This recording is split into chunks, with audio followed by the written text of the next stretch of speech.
hilarious. Okay, we're in it. We're doing it, fellas. We're here. Let's go. We're recording, podcasting. Oh, man. Feels good to be recording a podcast with some homies. Yeah. How long has it been? In terms of podcasting, it's probably been like 2 months with Herschel and Ehi, who are the other co-hosts, fellas. Sorry you couldn't be here for this one, but you're here with us in spirit. Typically, it's the three of us, and this is RTBTH. But today, RTBTH goes back to Cali. Oh yeah, talking with our West Coast correspondents. Ari's been on the podcast before, man. So, what's good, Ari? Yo. How you been? Oh, I've been good, man. I've been, just trying to keep my head above these PhD infested waters. Yep. But it has been a great experience and making progress. That was such a formal ass response for this podcast. That's not what we've been doing over in California. Just yeah, what was that? Just so that you know. I'm so confused. Okay, we'll get more into that in a bit. Jay, this is your first time on the fucking podcast. It is. Welcome, bro. Appreciate it, dog. How you living, my I finally friend? got an invite. Hey, man. This is an international podcast, so got a lot of. No, I'm kidding, man. I'm kidding. I'm glad that we could make it happen, man. You always got an invite to the podcast. Yeah, no, I appreciate it, dog. I also think it's hilarious that it's the West Coast correspondents, and I'm not on the West Coast anymore. But it's I know it is what it is. That's what Ari said when I spoke to him last week. I was like, West Coast in spirit, bro. West Coast in spirit, man. In heart and soul. Exactly. So wait, Jay, do you wear like cowboy boots and cowboy hats and shit? Bro, come on now. Now that you're in, why not? You not? Why would I? I don't just I don't change my ways based on where I live. I didn't change my ways when I went to Atlanta. That's very true. Yeah. Yes. Okay, that's true. That's true. But don't you stick out like a sore thumb? Yeah, Nashville? Of course. Yeah, especially when I'm skateboarding or rollerblading or doing any other sort of shit that's like non-Southern / Nashville-ish. I would think that they would shoot you on sight if you were rollerblading, but nah, man, you gotta stay in the parks.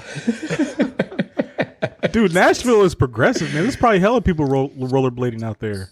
Progressive? Yeah, look at this. No. I don't know if I'd assign it a progressive status, but it's definitely more progressive than the outer areas of Nashville, as in the rest of Tennessee. But yeah.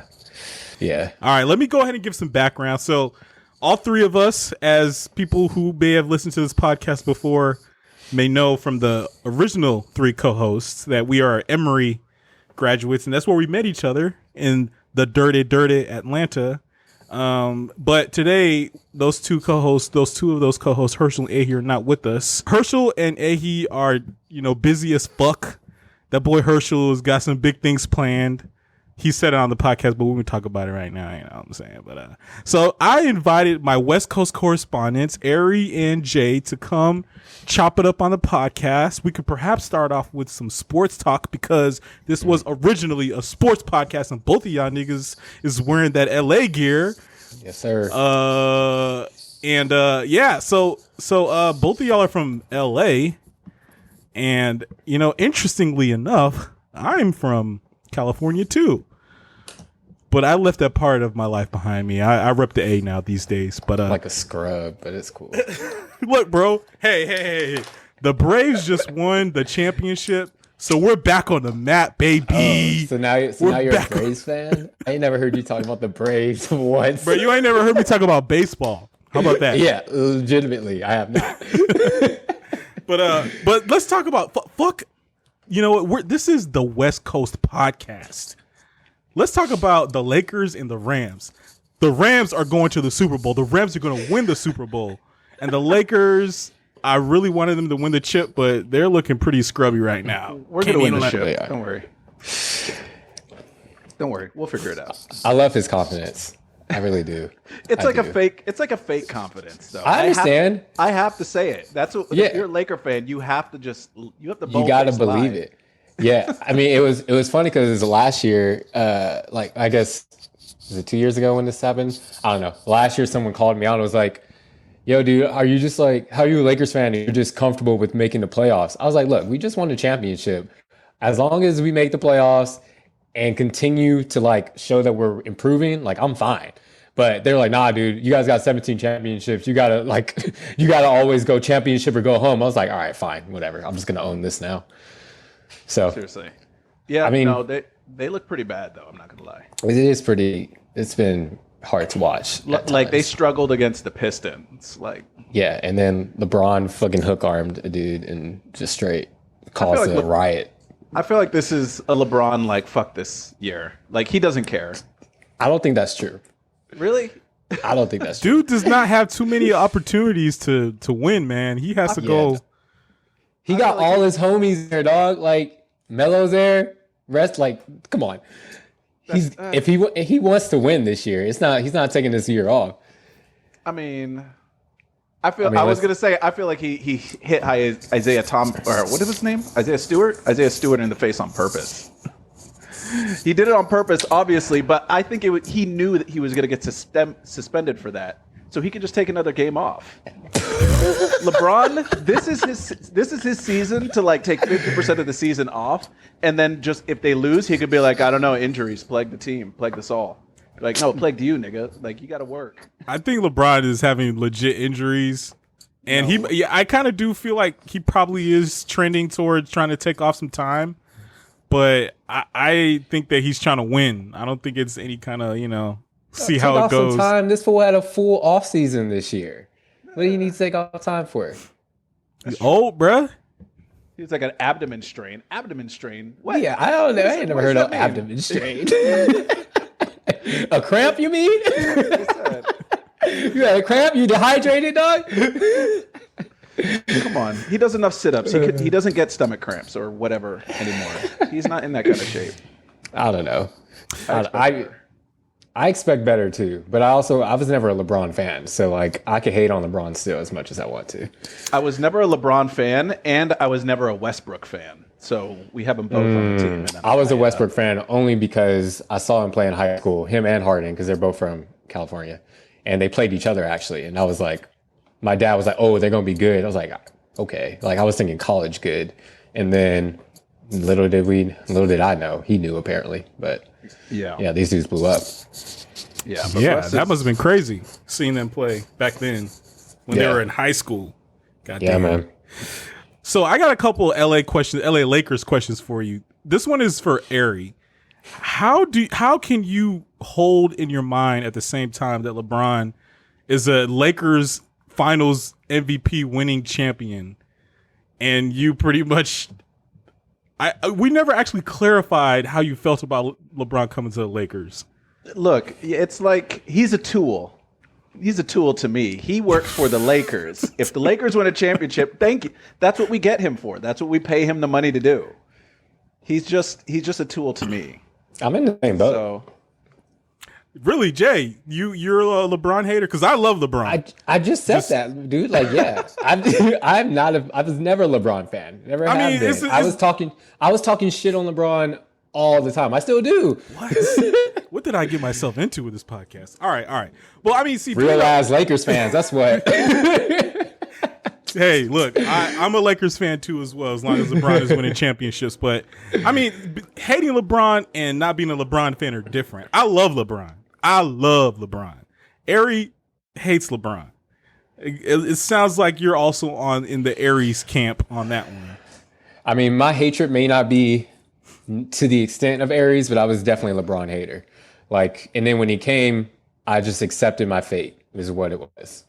And I was like, all right, well, if we got to win a championship, if we do, great. But I'm still not like, you will not hear me being like, yo, LeBron's the king. Those words will not come out of my mouth unless I'm being facetious. No, okay. Not here. Okay. Not here. We don't accept him as the king. We don't call him that here.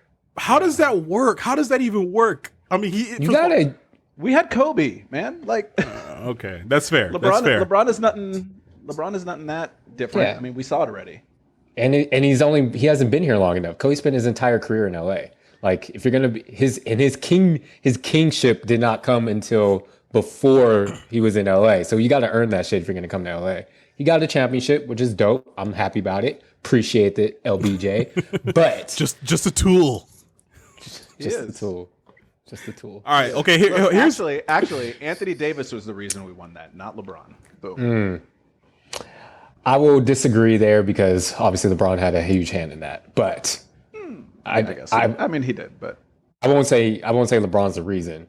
But I mean, he only if LeBron wasn't there, MVP. we wouldn't have won that championship. Yeah. Anthony Davis was in peak form in that playoffs, by the way. In the bubble, that was the best basketball he'd ever played in his goddamn life. So that was when I was like, okay, going forward, we're going to roll into every championship if he plays like this. LeBron doesn't even have to do anything. And then this season, he's not as good from the 3-point line. He can't really hit J's like he used to. Can't really shoot free throws at an 80% clip like he used to. So I'm kind of like, all right, the decline of Anthony Davis might hurt us more than the decline of LeBron, but we'll see. Yeah. Well, there is one thing that always stands true for the Lakers is that y'all be making moves. Like, y'all do not sit around for too long. I mean, the stretch with Kobe before both stretches between championships for Kobe, I guess after the last championship, the Lakers weren't really popping like that. But outside of that, man, y'all be making moves. So presumably that's what's to come, regardless of what happens with AD and LeBron. But anyway, follow-up question. This is something that I find hard to hold in my head at the same time. The fact that I love Westbrook. I absolutely love him as a person. The fashion, so-so. He comes out fresh as fuck sometimes, and other times I'm just like, do you, bro. Do you, man. But like the dress? I mean, I wouldn't wear a dress, but I am totally fine with it. I think it's pretty fresh, you know. It's just sometimes it doesn't always like pop off, you know. That's just me though. But like, okay, that I love Westbrook, but that he's also like, I think there's enough evidence going back to KD leaving that he's not a very adaptable player. Like, it's either you adapt to him or you die and leave the team basically. And since it's basically LeBron is an immovable object and Westbrook is an unstoppable force. Except LeBron's probably more immovable than Westbrook is unstoppable, but it's just not meshing, man. It's just not meshing. Yeah, but it's early. And LeBron's been out for 2 weeks. Like, I'm not tripping yet. I'm not like fatalistic about this at all. So I can see in Aries' face that he is. Speak to us. No, I called it before the season started. I was saying this doesn't make sense. This isn't going to work. Yeah. And it's not working. And people are like, it's still early. I'm like, but look at all these other teams that just got new players and they click instantly. The Bulls literally got three of their new starting players are from other teams. And the Bulls are like the best team in the league, basically, right behind the Warriors. But like, you look at teams like the Clippers. The Clippers don't have Kawhi, and I would say that they are overperforming over the Lakers, who when they have a full roster, which is really sad. Yeah, I think that's true. But there's also like the mix of our team, right? Like, we're talking about dudes who have the biggest egos and who have been the player for their teams for almost their entire careers.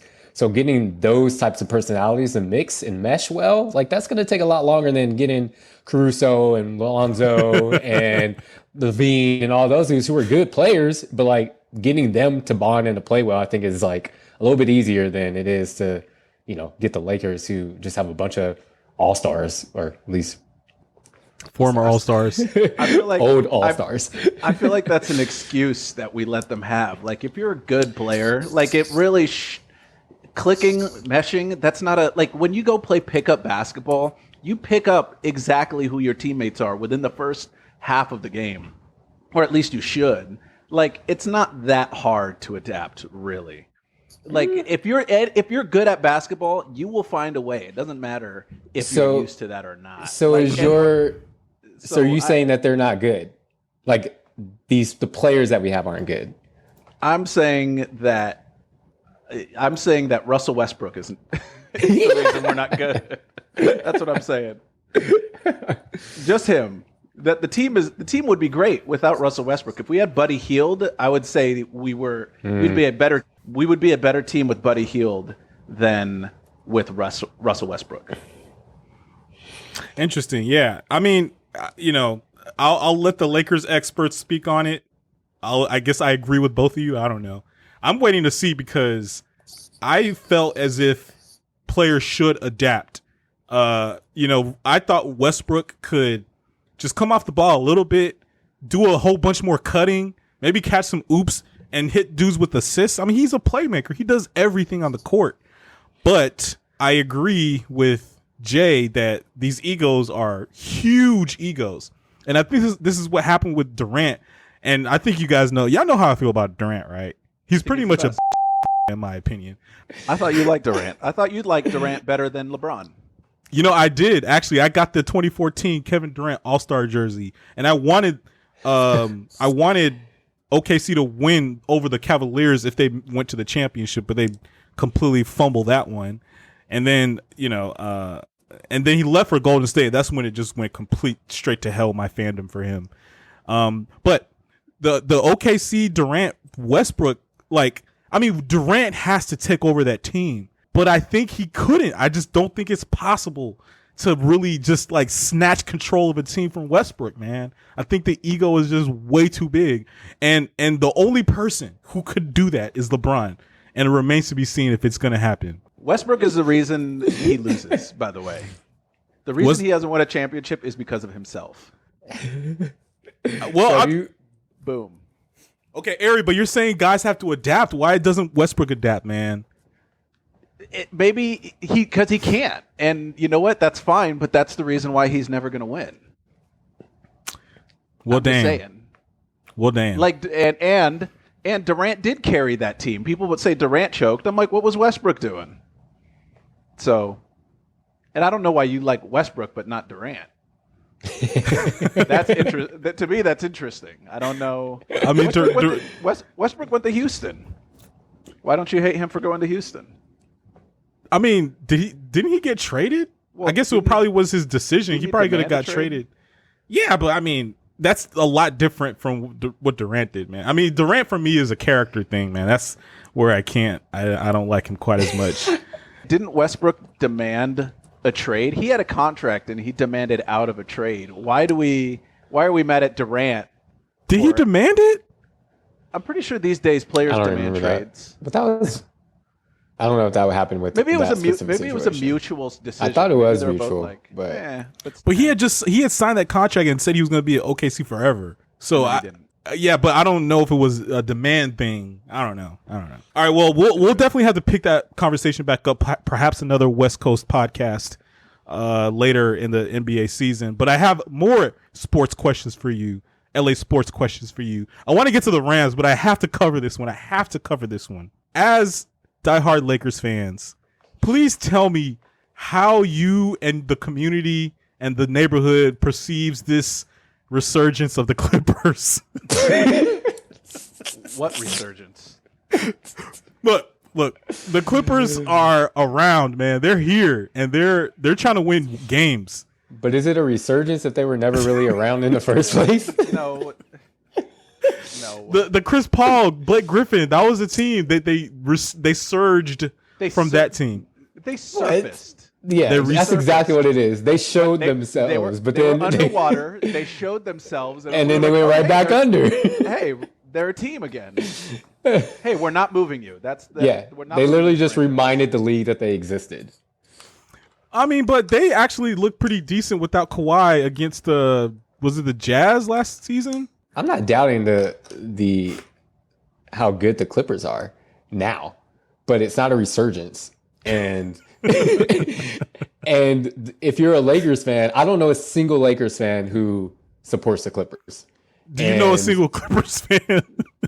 Do you know a single Clippers fan? I do, actually. Okay, what is it like, actually? Because by the way, I think both of y'all know this. I lived in SoCal for a couple of years in middle school and 1 year in high school. So look, I got hella West Coast roots. I should be the West Coast correspondent, but whatever. We won't talk about that. Just kidding. But when I lived in SoCal, I knew I was living there actually when the Lakers won one of their championships. I think the third. And I was like, all right, look, Clippers don't exist. They're not even a real NBA team. It's just Lakers players dressing up again to get a little bit more work in, you know.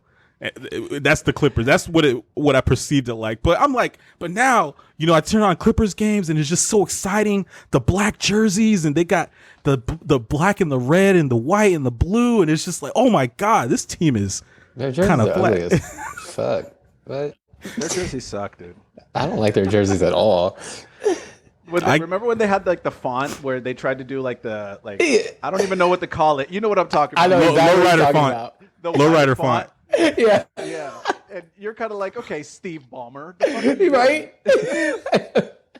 Dude, those are the jerseys I was talking about. Come on. That looked okay. They're They looked okay. And the thing is, they looked okay, but they were Clipper jerseys. So they looked like, you know what I mean? Yeah.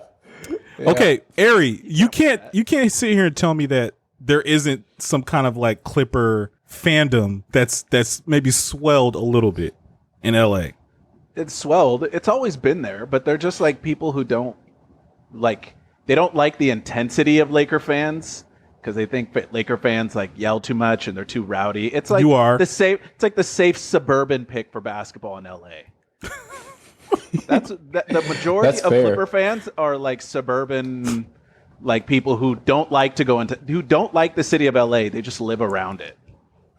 Or people who like move there. Like there are a lot of transplants in LA now, so it's like depending on when you came, maybe you hopped on the Clippers bandwagon at some point. Well, because the Lakers in the down seasons, the Clippers probably were the loudest team. Well, no, I wouldn't say loudest, but most notable. So people are like, okay, I'm just going to be fans of them. But it's because they didn't know Laker fandom in its proper state, I guess. But we didn't want them anyway, though, so it's fine. Yeah, that's true.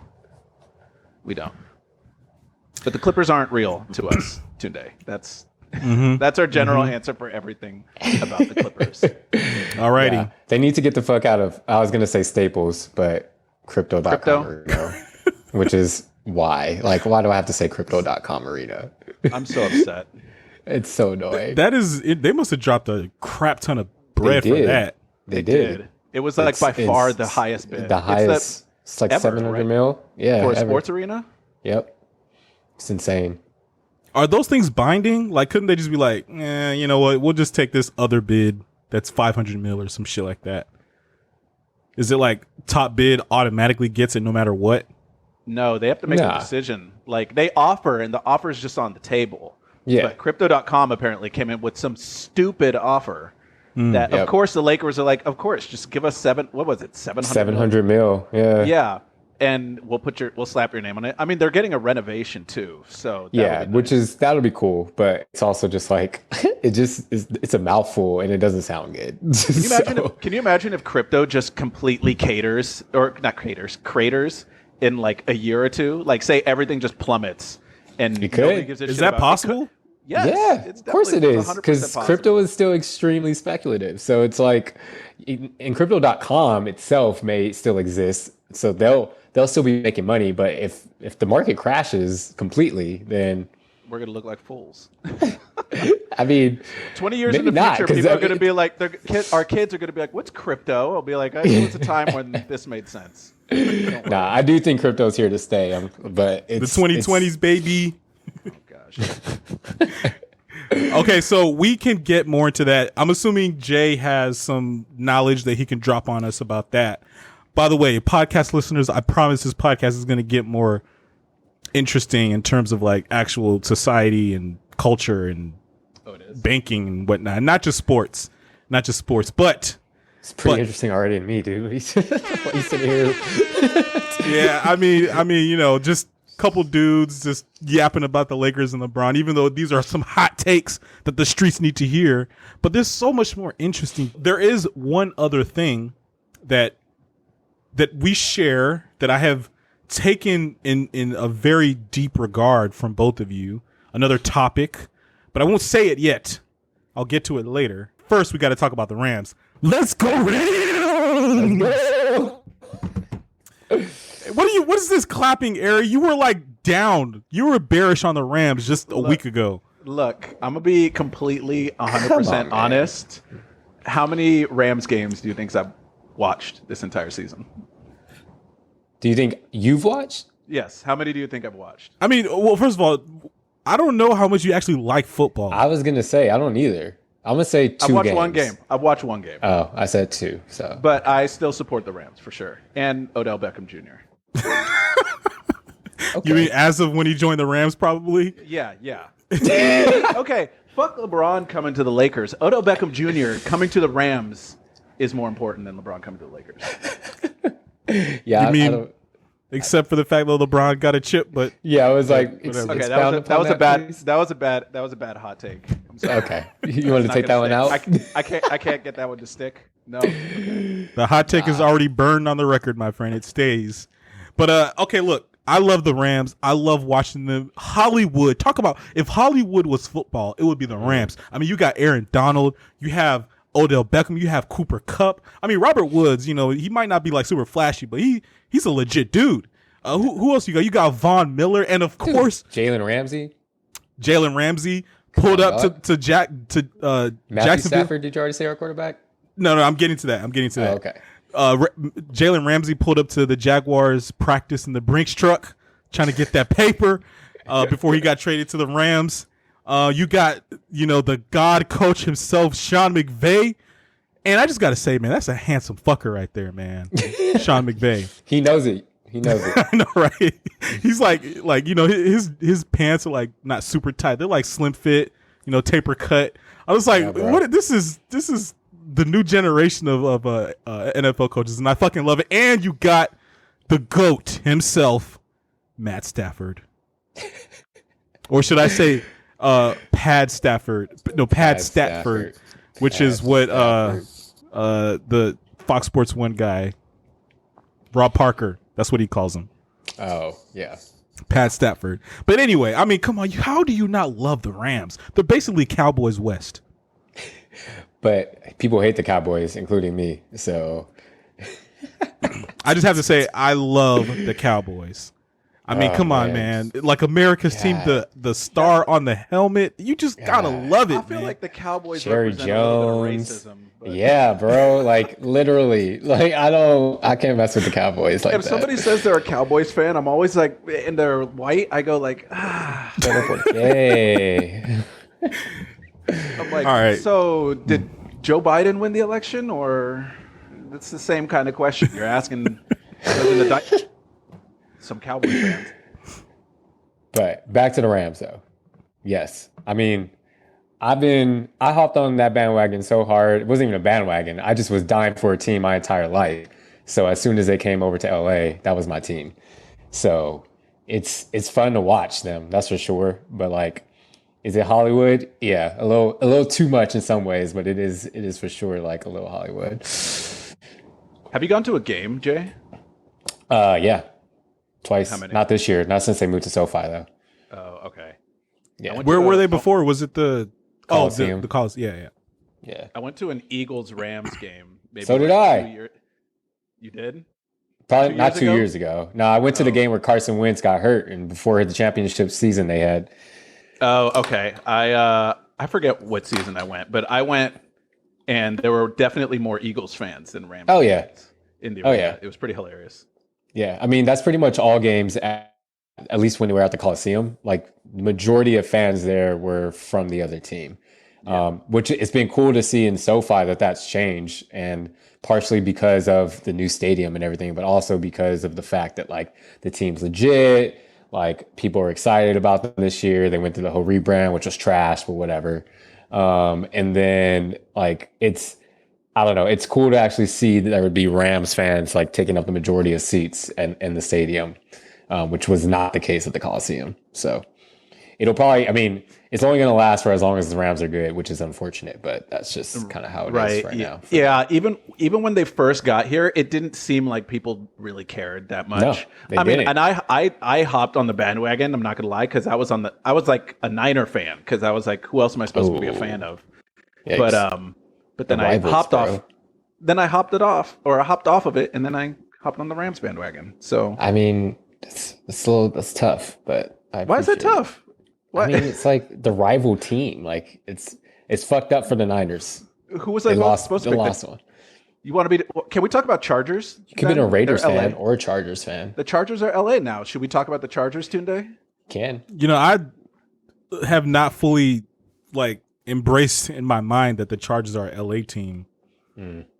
I mean, they got a little squad. I mean, I feel like squad? they could have they could have won more games. They're not playing at a quite elite level. Not like the Rams. Not like the Rams. I mean, shoot, you saw our last game. We weren't playing at an elite level either. So, I mean, so many excuses for that one. First of all, Matt Stafford just wasn't really on his game. You can make excuses, but then what are you going to say about the game before Tennessee? Derrick Henry wasn't there. We had all our players. Robert Woods wasn't hurt. I mean, we should have lost that loss game. of the season. Wasn't. Right? That was the second loss. They have 3 lost losses. to Arizona. Yeah. Yeah, Arizona. I mean, that wouldn't. Yeah, Arizona happened. No, I mean it should have. We got wrecked. And they're the best team in the league right now. So, and they've been winning games even without their 2 best players on offense. Did they win yesterday? I think they won yesterday. Sure All did. right. Cardinals are looking pretty straight.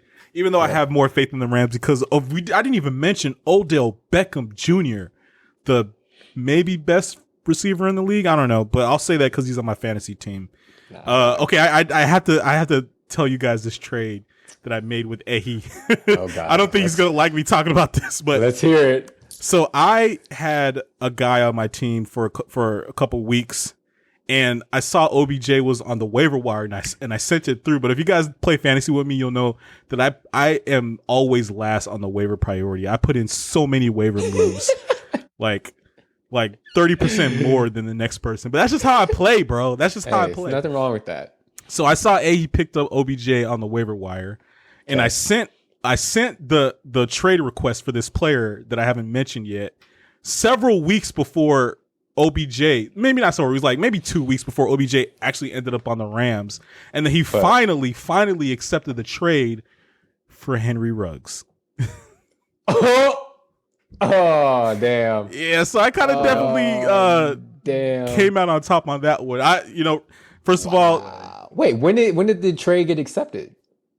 It was so he accepted it maybe 2 days before Ruggs' accident, which is so horrific. We don't have to get into that, but it's just so tragic, man. Like, what are you doing going 160 miles, whatever he was doing? But anyway, it was maybe 2 days before he finally accepted it, but I sent the trade a week before he accepted it. So maybe 10 days before Ruggs had the accident, man. I sent the trade. Man, 7 or 10 days, some shit like that. Man, well, so I'm interested to see. Do they say Ruggs is injured? What did they put on? Oh no, it just says nothing because he's not on the team. Oh, I guess that's true. Okay. Yeah. Out. Man, the fantasy blood sport is real. But anyway, so what is the your outlook for the Rams? I mean, I'm thinking Super Bowl. Legit, because Sean McVay is a football genius. I won't go as far as genius, but the dude is very, very gifted. And I think, based on our moves, it's Super Bowl or bust. That has to be the expectation based on what we've done. But at the same time, it's we got a lot of work to do. I think I mentioned this to you before too, Nate. Our whole special teams is non-existent right now, and football is a 3-phase sport. So you get into the playoffs, if your special teams isn't up to par, you're gonna get wrecked somehow. So I think we got a lot of work to do there. Obviously, our offense has some work to do now that we got OBJ, and got to figure out how to get him involved in the offense because people don't realize how much Robert Woods had an impact on that team. He was a captain for a reason. They used a lot of our a lot of the play action, not play action, but a lot of the sweeps and a lot of the moves that we do pre-snap are all based on Woods and Cup too, to a certain extent. So if we can get OBJ doing the same thing, that'd be great. But he's got a lot to catch up on because I know the offense is pretty complicated to just kind of hop in and learn in 2 weeks. So my outlook is still good, but the NFC is not a joke. You got the Packers, you got the Bucks, you got the Cardinals. Maybe the Cowboys. So it's gonna be an interesting ride to get to the Super Bowl. We got a lot of good teams we're gonna have to beat, but I got faith because I got faith in this team and the players. So that's such a level-headed take for a Rams fan. Are the Rams fans pretty crazy out there, Ari? Jay, too? No, but that's a pretty like intricate, reasonable expectations, with reasonable explanations. Most Rams fans would just be like, "Oh no, Super Bowl, bro." Yeah. That's me. Super Bowl, bro. If as long we show up in the Super Bowl, I'm good. And people will be like, "Oh, we beat whoever it was." I'll be like, "I always knew they were going to the Super Bowl." It didn't even matter. I only watched one game. Exactly. See, I watched one game and I was like, "This is the team. This is it." Yeah. I mean, football is my sport. I love football. And so like as soon as I got a team, I was all in, not with just watching the Rams games, but like knowing history, learning as much as you can learn about a playbook about, a team that they'll offer up to the public. So I keep up pretty regularly. I watch every game. Like I'm all about the Rams. So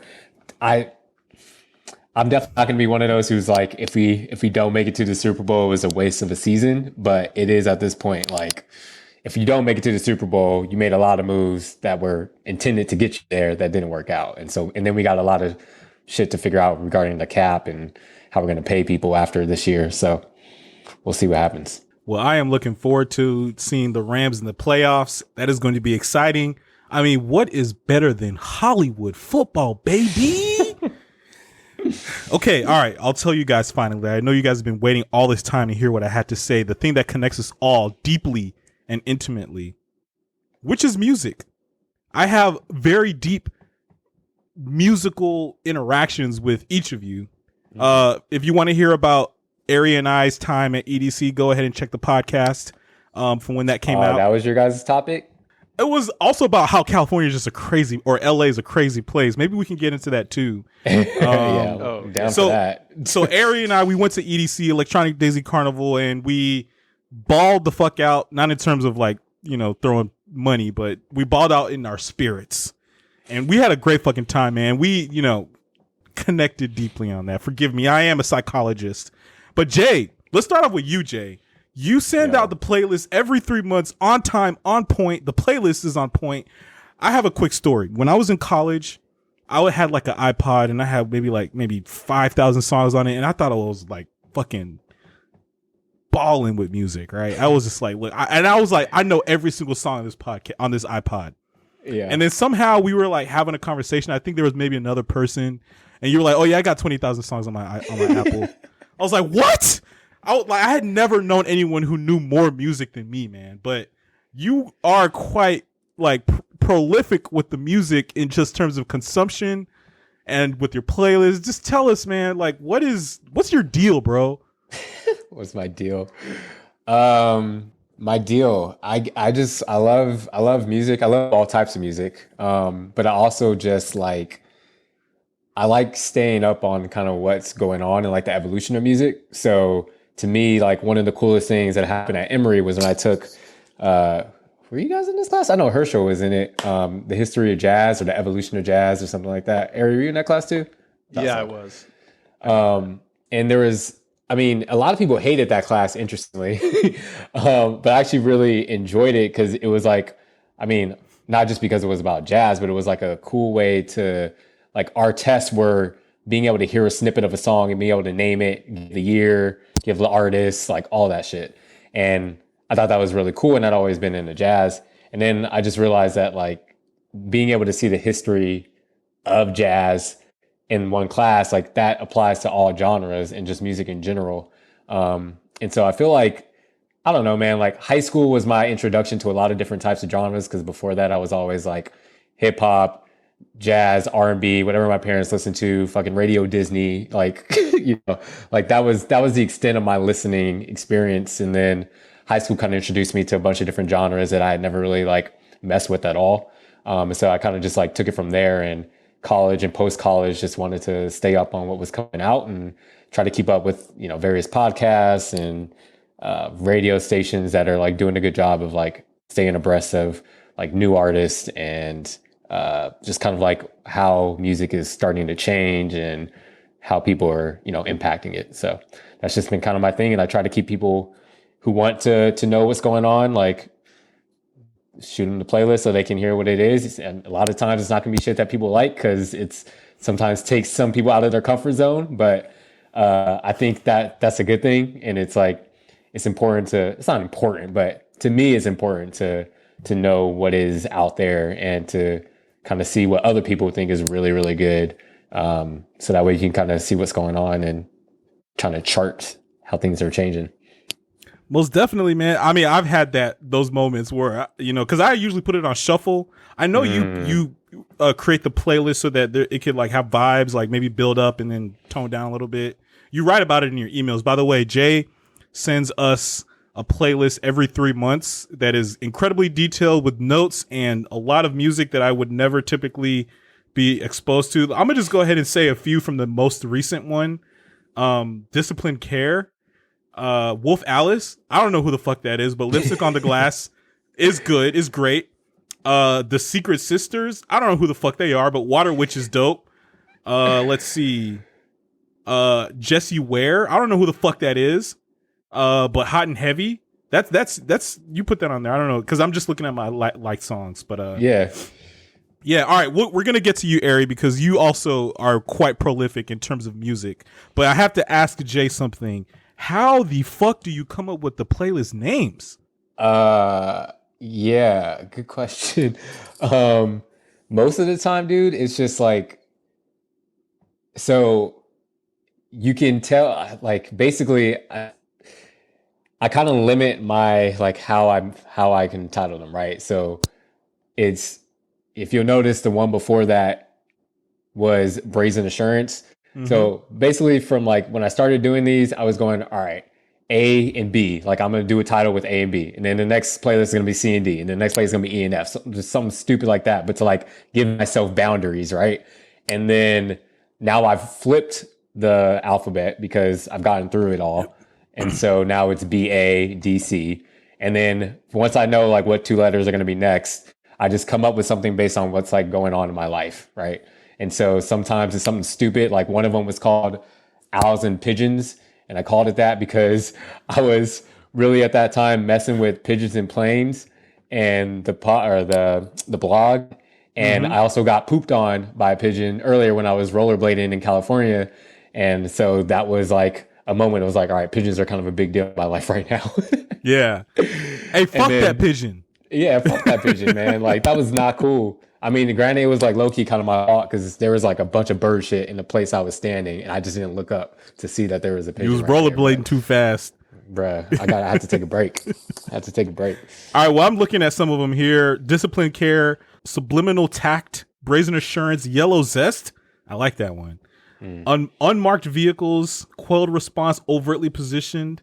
I mean, this is like very creative, man. I got to give you props, man. I think that you're displaying some extraordinary creativity with the playlist and the titles and your notes.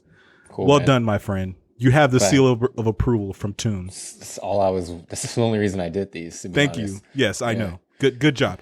Ari. All right, so let me tell you guys about Ari.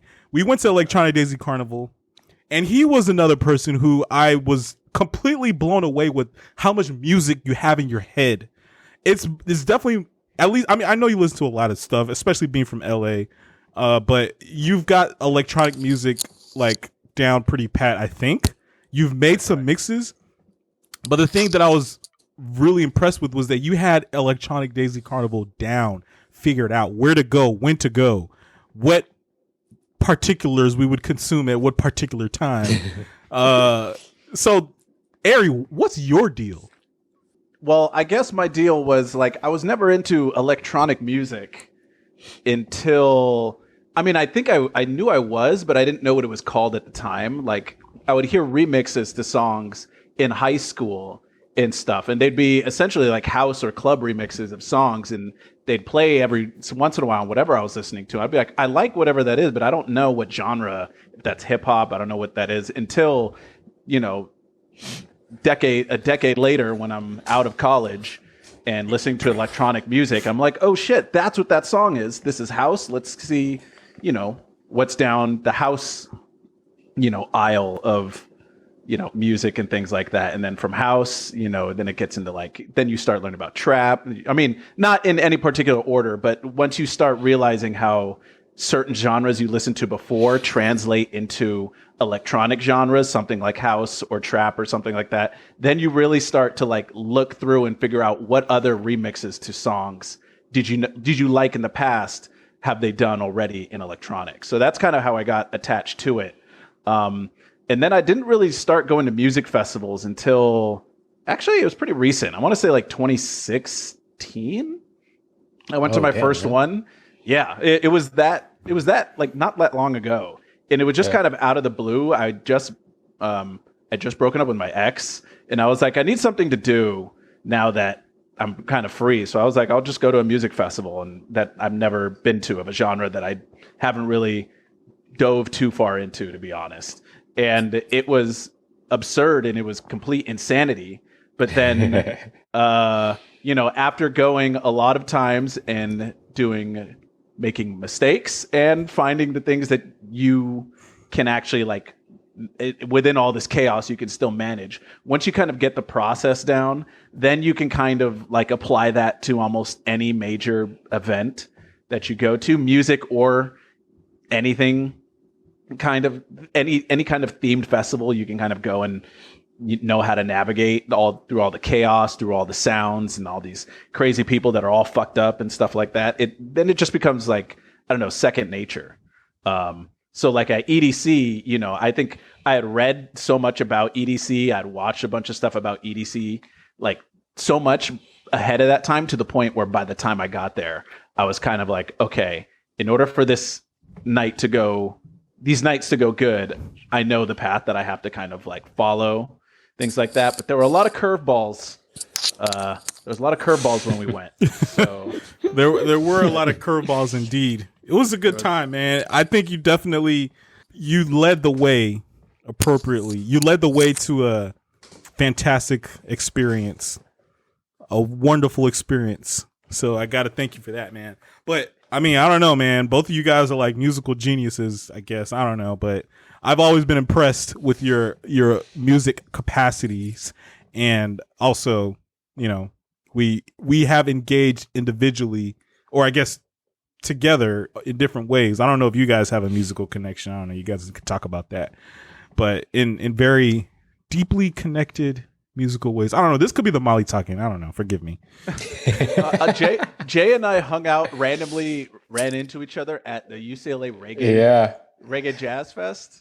Was it Reggae Jazz? I don't remember what that was called, but it was. That's what it was. Yeah. We because me and my my then girlfriend, now fiance, we went because she always likes to go, and then we just sat down, and then I turned around and Jay was literally sitting right behind me, and then we were both like, "Oh shit, what's up, dude?" What? And the thing was Jay didn't live far from. I don't think you lived far from me when I lived in LA. Well, depends on what. Wait, I don't even know where you lived. Did you live in Culver? I was in Palms, so I was close because I was at UCLA at the time. So it was just I was just taking the bus to school. Oh, I've been to your spot. Okay, I remember where you lived. Yeah, we weren't far at all. But it was we would always just either I think that was one of the times. I think we ran into each other maybe another time. Oh yeah, we've ran into each other multiple times in LA. It was just yo, it just doesn't happen ever, but apparently it happens all the time to us. Yeah, and it's funny because there was a few times when I would always be not that I forgot you lived there, but I'd just be oh, fucking Jay, what's Jay up to? And then I always figured, I was oh, he probably already found something to do today, because he's the kind of person who plans ahead. I would be oh, let's hit up Jay, and then I'd be nah, Jay's probably out already having plans. So. Should have just hit me up though. You could have joined me in those plans. I know, right? But yeah, no, that's about it. I don't think, aside from that jazz music festival where we got super high. I don't think that's about it. We didn't go to any festivals or anything together, but no. I've always known you were into music. I knew that. I didn't realize that the EDC scene / just electronic music scene was new for you though. I actually thought that was pre 2016. Yeah, no, that's completely new, and that's completely dominated my listening Yeah. my listening habits to an annoying point. I'm not gonna lie, but it's like I can't like without going back to listening to like 90s hip hop, which is the same shit I was listening to before, which is why I got into electronic because I was listening to the same music over and over. I'm kind of like hip hop doesn't really interest me. I went to Stagecoach one year. Stagecoach was, I mean, whatever, but it was fun. I guess but you haven't been to Coachella? I was thinking about doing my bachelor party at Coachella, but I knew I would get a few protests from a handful of people. Wow. I mean, not for me. I'm kind of like, I think aside from probably like you two and I don't, most of my close friends that I hang out with don't like going to like music festivals or anything like that. Yeah. I go with my cousin because he likes them. Did you, when you said the first one you went to, like post breakup, was that by yourself or with your cousin? I went to a Reddit meetup. I was heavy in Reddit at the time. Okay. So I went to a Reddit meetup and met with some folks who, by the way, were crazy as shit. Like, I'm never doing that again. Met them through Reddit. Really? What did you expect? Really now? Like, Reddit, I don't know people. I just assumed, I was like, okay, like, they're level-headed, probably like me. Like, whatever. These people were like, the minute they left the music festival would be like, oh, you trying to snort Molly? I'm like, the music festival's over. What are you doing? And they'd be like, we're going to keep partying. I'm like, y'all do that. Like, I'm not snorting Molly at 3 a.m. Snorting Molly, man, to hang out with you weirdos. Like, come on. Those people, that sounds rough as fuck. I hung out with them a few times. And after, I think the third time, I was like, all right, I don't need these people to go to music festivals. I can just go by myself and have a great time without having to hang with these weirdos. But now that I go with my cousin, you know, now me and him just go, and I always have a DD.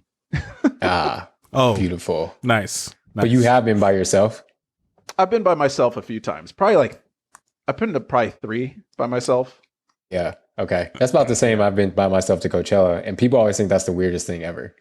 It's the best, man. I love it. Like, this is fun as hell. Yeah. Like sometimes I just get kind of high and you just kind of just get lost either by yourself. Yeah. Just roam, just chill. Yeah. Other times it's like, you know, if you're doing anything extra, you know, you just keep your whereabouts. But it's like once you just start talking to random people and you just get accepted into groups, then you just go down in like an entire rabbit hole of nonsense, which is great, which has happened plenty of times when I've gone by myself. Rabbit hole of adventure. I mean, one thing I learned when I went to EDC is that there's a shit ton of people who are not there for the music. They're there for everything else. And I think, you know, Ari definitely grounded me in terms of we came here to listen to some music. Ooh, one really special musical moment Ari and I shared is watching Idris fucking Elba. That was amazing. Oh, that was dope. I remember that. Yes, at EDC. At EDC. He was, I remember hearing this. Dude, that shit was dope. He was good too. Really? I was not on the Idris Elba train. I was the Idris Elba hater for the longest time. But after that, I was kind of like, all right, I can't hate on him. I mean, he played your shit. Like the techno sort sound, maybe? I know. That was a crazy back-to-back that I totally forgot was on the lineup. Yeah. It was a good time. It was a good time, man. And the mushrooms were hitting, so it was interesting. You hear his voice. Like the one thing that fucked me up was that like it goes all dark, and then you hear his voice through the speakers, and I was like, "Is that this nigga Idris Elba?" Like, yeah. And then it was, and then I was like, "Oh shit." Yeah. So it was the entire experience was pretty great. I recommend that everybody go check out Idris when he's spinning his house sets. Most definitely. I feel like he's probably super exclusive because he's still an actor. He probably does some other things, probably like modeling. So like how serious can he take the music career? You know, like whenever he plays is probably like super rare. Or maybe not. I don't know. Do you know Ari? It's not too rare, but he's pops up on music festivals every year. You can probably catch him somewhere. Since he's UK based, I mean, he'd probably perform more there than here. But. Yeah, that's what they do in Europe is electronic music, basically house music. Dude, they listen to that shit all day. If you're ever trying to talk to European girls, just play house music and they'll go like, you like house?" Like just like that, huh? Yeah. Are you guys into like grime at all? UK grime? UK. Yeah. I mean, I like Stormzy. Is he grime? Just Stormzy? Yeah, you consider Stormzy grime. And I like that song with ASAP and the other guy who's a grime rapper that I don't remember the name of right now. Praise the Lord. Skepta. Oh, yeah, Skepta. Yep. Yeah, I like that song. Yeah, no, Skepta and Stormzy are actually really good. I was just curious because I know like a lot of people don't even associate like rap with the UK. And it's like grime is huge. Obviously UK rap in general is a big deal too, but it's like it's starting to come up and I'm curious to see like how soon it becomes like a household type of genre here in the US. Grime? Yeah. I don't know if that'll ever take off in the US. You don't think so? I love grime, but I don't think I don't know. I feel like we just co-opt here in the US. We just co-opt whatever the Brits do. So if the Brits do something, we just bastardize it to a point that it's unrecognizable. So, but I love grime. Grime is dope. I'm not too into it. I know Stormzy and Skepta too, like Tunde. But yeah, I don't know. What do you think, Tunde? I have not much to say about grime. I mean, I don't really know what the sound is supposed to be. I just know a couple rappers, which sort of, I think is to your point, Ari, that I don't know if it's going to be exported to the US quite so successfully. We're very ingrained in what we listen to. Well, you know what? That makes me think of something. I'd love to hear from both of you, but maybe a little bit more Jay. I don't know. Just kidding. Because it's about hip hop. It's about hip hop. And I know Ari listens to hip hop, but I want to hear what Jay has to say. And you too, Ari. But we'll go to Jay first. Dude, I feel like trap music, trap hip hop is just like the same song over and over now. Like these trap rappers, you know, Lil Baby, I think, is probably the one guy who's sounding different, but you know, these guys, I don't even know their names. 2 Trap Talk, Kodak Green Black. I don't fucking know, man. I feel like they're just releasing the same song over and over and over now at this point. The guys in Atlanta mostly. Yeah, I mean that's kind of true. I mean a lot of that sound really is similar, and they're not really differentiating themselves a whole lot. But the problem I have is when people try to say, because trap is so popular right now, when people try to say that rap is dead or hip hop is dead or like no good artists exist anymore, no good rap music exists anymore, that's not true. Like the problem is that people are associating, because trap is so popular, that's like the association is direct. Like it's like, oh, by rap I mean trap because trap is what's popular. Whereas there are tons of artists, in my opinion at least, that are really good, that it's hip hop and it's rap, but it's just not trap music, right? Mm-hmm. So, but trap, I think for a lot of it is very like, it's all very similar, and you kind of have to really want to hear it at this point, because I don't go out of my way in some regards to like go and listen to trap unless there's like an artist I really want to like hear. If there's an album that I'm excited about. But like, I'm not going to be like in Atlanta and just turn on the radio. I feel like that's all that they're playing. Yeah, and they drop so much music. Ari, what do you think, man? You be on the trap scene, the hip hop trap scene? I try. Like the other day, I tried throwing on some tracks, and I thought the same thing as you. I thought most of them sounded exactly the same. You're right. None of the artists really differentiate themselves from each other, which is why we can't remember their names. Because when we hear a song, you just go, "Oh, is this guy?" And it's like, no, this is somebody. Like somebody was like, "Oh, this is NBA YoungBoy," and I was like, "Who the fuck is NBA YoungBoy?" And they're like, "Dude, he's been around for like months." I'm like, but I'm like, so how do you funny. know this is NBA YoungBoy? He sounds just like, you know. So but that's me. Now I always second guess myself, and I'm like, am I an old head? Like, are we becoming those people? Nah, You- I mean, go ahead, Tunde. I think the first like go round of like hip hop being like a huge genre. So I guess, Jay-Z's my favorite rapper, so I'll just throw him in there. Eminem, Dr. Dre, Snoop Dogg, like that generation. I feel like there was some level of like, oh, we're just old heads. Like I guess when Wheezy came out and maybe Drake. But now I'm just like, I feel like all of the music is timeless. Like I feel like hip hop songs that came out in the 90s can still go hard, So I don't know. I don't think that's accurate as far as like, are we just old heads? I think it's just preference, Yeah. I mean, yeah, I kind of agree. I also just think, again, kind of going back to like the fact that what's popularized right now is trap. And so that's the stuff that's not going to last, in my opinion. But there's stuff that is coming out right now that I think will be considered timeless. It's just not popularized. So it's like, it's not going to have nearly the extent of like people listening to it right now. But there's tons of stuff that's, I think, is going to last for, however long. That's not, may not be on the level of like a Jay-Z or a Biggie or any of that, mainly because it's not what's popular right now. But there are people whose flows and who have like just as much talent as some of these people who we like really admire these days, or even back in the 90s or whatever it is, that I think are, worth listening to. Yeah. I'll say one thing, man. I think lyrical ability stands out regardless. One person who I'm thoroughly impressed with, though he's very much in the pop genre, is Jack Harlow. Like he's definitely, getting hella views, hella plays. He's doing collabs, but the dude has bars, like legit. Yeah. And I mean, I think that stuff sticks out regardless. Yeah. Well, Blueface? You don't like Blueface?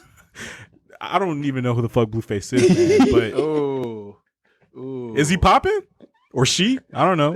It's up to interpretation. It's up to you. Some people say he's the greatest. Some people are like, what?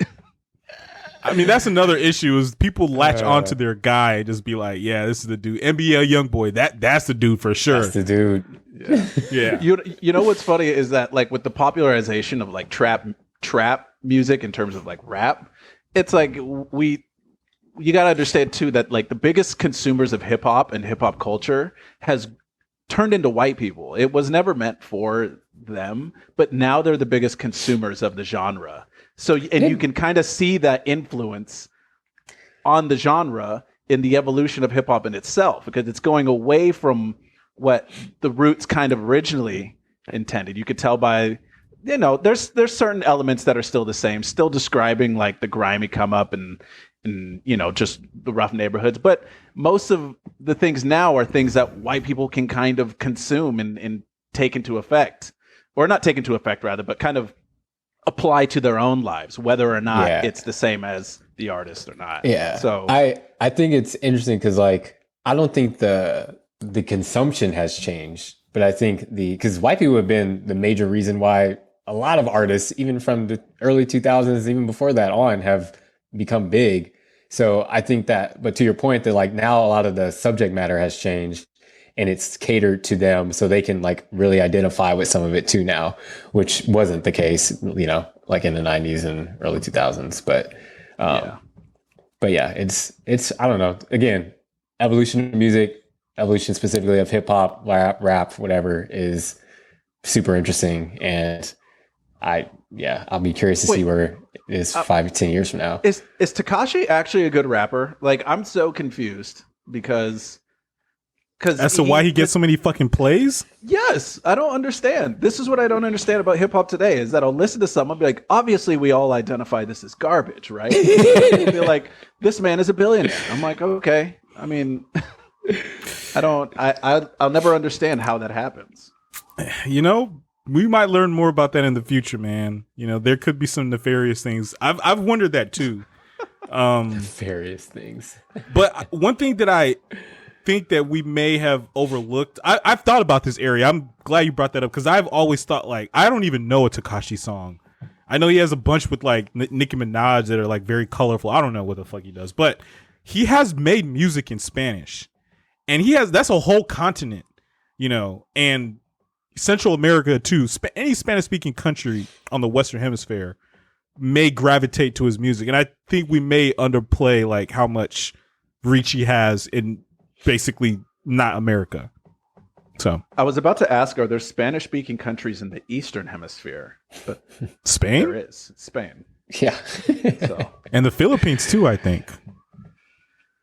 Maybe. I don't know. We just assumed the Filipinos here are Mexicans. So well, I don't know. My supervisor was telling me, without getting too academic right now, that Spain had an influence in Filipino at some point, which most European countries had an influence on the world. But we're not even going to get into that right now. We're not going to get into geopolitics, even though I know Ari has plenty to say on that front. Okay, I do have to talk about some tragedies since we're talking about music. And the reason I would have let this go, which the tragedies are Young Dolph and Astroworld. I wouldn't have talked about either. Well, about Astroworld, because that's a clusterfuck. But I gotta show love to Young Dolph. Legit, I thought Young Dolph was a good ass fucking rapper. Dude has bars. He has beats. He has cars. He had everything, man. And he was independent. And he was a street nigga. Probably maybe have contributed to his untimely demise. But R.I.P. to the King of Memphis. I'm sure some people would dispute that. But I actually really loved. Yeah, I guess so. But for Mafia from Memphis. Yeah. Yo Gotti probably claims to be King of Memphis, but for now, Young Dolph is a King of Memphis, man. I thought the dude was a fantastic rapper. So thoughts, fellas. I mean, what? I was just gonna say you're in Tennessee, man. So this has to have hit home. Yeah. What's interesting is that it doesn't hit home in Nashville. I mean, a lot of what translates over to Nashville is from Memphis is sometimes it doesn't always work out that way. I'm not like, I wasn't nearly as devastated as you were, Tunde. I do think Young Dolph is a good rapper, but I wasn't a diehard, that's for sure. But it was sad for sure. It's always sad, like when some shit like this happens, and it's just like, I don't know. It wasn't even like he was in an environment at that time that would have begged for something like this to happen, right? Like it just sucks that we've seen this like time and time again. And obviously like the biggest one in most recent past is probably the Nipsey thing. So I think it's like kind of just hate to see it. Yeah, it feels like it's not even like affiliated with any beef with him. I'm not sure if it was, but to me, I'm like, I feel like shooters these days don't even have really any beef with the target. They just know the target has clout. They know the target is somebody people pay attention to. So they go, oh, if I clap him, I'll get whatever fame gets you. That's isn't that? I mean, the Nipsey one didn't they have bad blood or something between the two? But what about the Extension? The guy who shot Extension, wasn't he just trying to rob? Oh man, not Extension. Hold on, no. I'm thinking of somebody else. No, that's right, but that's not how you say the name. Extension. What is it? I don't actually really know, but I think it's XXS Tentacion or some shit like that. I'm just gonna call it. We'll go with Extension. I'm cool with that. It is Tunde. It's Extension? No, I said it's XXS Tentacion. Oh, okay. But y'all knew who I was talking about. So that's yeah. We'll go with Extension. But sorry. Same thing with him. Some dude clapped him just because they knew he was there and he had money. And it was like, so I feel like it might have been the same situation. He was like, getting cookies at some local cookie shop or something like that. Like, everybody in the community was like, what? Why would people do this to him? So yeah, I mean, but that's the thing, we don't know, right? Like maybe there was beef and we just didn't know about it, right? Like I don't know. I feel like rest in peace, Dolphin Extension. Yeah, it is kind of tragic, and I don't know. I actually really want to talk to you more about this, Jay, and Ari as well. Uh, but I feel like sorry, I keep making this distinction. I feel like Ari's more. I go to Ari more for like the musical, like in your ear, fucking your face up experience, and I go to Jay for like the like the sort of underlying messages and tones. But I'm sure you're both talented. I have underlying messages and tones. Okay. Yeah. Yes. Ari's got tones for days. Give me a bowl.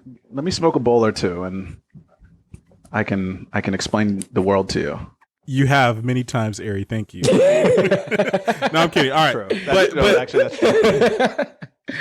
The one thing I don't think we should get into it now because it could be a very long conversation. But I think hip hop is riddled by a couple things that are so toxic, but it's just endemic. One of those things is gun violence. I mean, no other genre of music is getting gunned, like has performers getting gunned down like hip hop. Secondly, the misogynistic lyrics, man. And look, I rap to them. I love the music, but in my enlightened state, I listen to some lyrics and I'm just like, holy shit, did this person really say that just now? And it's usually directed towards women in a very negative way, but I don't know, man. I find it as unsustainable, but somehow hip hop has sustained it. Not sure if that has ever crossed your minds, gentlemen. DMX is very problematic. DMX, I didn't realize was so homophobic in literally all of his songs. Every single one of his songs. Really? Really homophobic. Yes. So that was like whatever I think of, like, oh, he would not have survived in today's day and age. I mean, there's a corner for everybody somewhere, but we wouldn't be blasting his music casually everywhere if he had come out today. Yeah, they can get nowadays. We play his music over speakers and stadiums and all this stuff, the instrumentals of all his songs. And I'm just like, little do we know his song was about. You know what I'm saying? Like, people don't know the lyrics. That's the first person I think of. But in terms of misogyny and all that stuff, yeah, I tend not to. I don't know. Maybe we're a little too old for that nowadays. It feels like that sometimes, but I be bumping this shit, man. And yeah. I don't know how to take it. Yeah, I feel conflicted at times too, but I also feel like there's still a decent amount of rappers who aren't talking about that in their lyrics, right? So I think that's part of the transition is, I mean, it's funny because, like, to your point, like, I don't think there's another genre that really, like, that does that, right? And so obviously rap gets automatically associated with misogyny and gun violence and, drug dealing and all of that. But, like, I guess what I'm noticing is that especially with the advent of, like, streaming services, like, there's so much music out there, right? And so there are a lot of people who are not talking about that. But again, it's what gets popularized, is what becomes known as what is hip hop today. And so I think that's probably the problem, is that a lot of that is still in the lyrics. And so it's what people think is rap and what rap stands for, what isn't necessarily the case. But for, like, even some of the old shit that we used to listen to that was misogynistic and, like, yeah, I kind of have a problem sometimes, but I'm not going to lie. Like, I was at a wedding and we requested an R. Kelly song. As bad as that felt to a certain extent, like, Ignition remix is popping. Like, I'm not gonna lie. Like, there's certain songs that it's in my past. Like, it was what was hyped then. Yes, the lyrics aren't great, but, like, I also think part of the issue is, like, I'm not saying the lyrics being like, yo, I'm gonna go fuck this bitch up. Like, that's not my MO, right? So to some extent, like, we watch movies that are crazy and have some ridiculous shit in them, but, like, does that make you wrong or bad for watching those movies? I don't know. I don't think so. But it's, I'm not going around spitting those lyrics that are bad or that are, like, misogyny tinged to my girl. Like, I'm not going to be like, yo, This is not how I roll. But to some extent, I can see why, like, especially with kids, how that can be an issue. Yeah, it's something that kind of doesn't really make sense, and I don't know. I feel like there's going to be a reckoning in some way. I don't know exactly how, but I don't see it as sustainable, especially when you got a bunch of rappers who aren't doing that and are good rappers, and you know. Anyway, quickly, the other tragedy. Unless you want to get into considerable detail, we don't have to, but I feel like I gotta acknowledge it. Astroworld, rest in peace to the souls. Look, I'm gonna be real with you. I love Travis Scott's music. I think he makes, and you guys know, I love trippy shit, man. Trippy shit is my shit. And he makes trippy shit. His music videos are trippy.